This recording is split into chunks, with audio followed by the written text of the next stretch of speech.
दादा आप ओ CRPF sir, आप वोट डालने के लिए क्यों बोले हमको इसमें?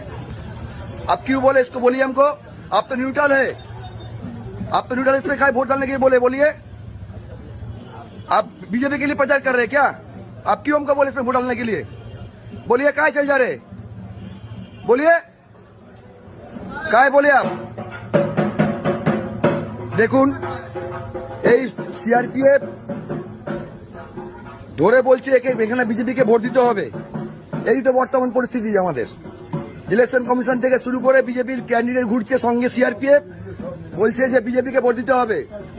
যখন আমি ধরলাম তখন বলছে না না, ভোট দেওয়া নেই, আমার সামনে ছিল, ইউনিয়নের সামনেই বলেছে।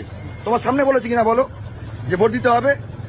বলছে কমিশনের সঙ্গে যে লোক ঘুরে এখানে বিজেপির ক্যান্ডিডেট সঙ্গে যে ঘুরছে সিআরপিএফ, সে বলছে বিজেপিকে ভোট দিতে হবে। বর্তমান পরিস্থিতি কি বলুন আপনারা?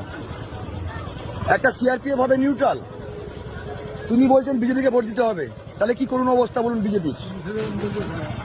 সিআরপিএফ বলছে, বিএসএফ বলছে বিজেপিকে ভোট দিতে হবে।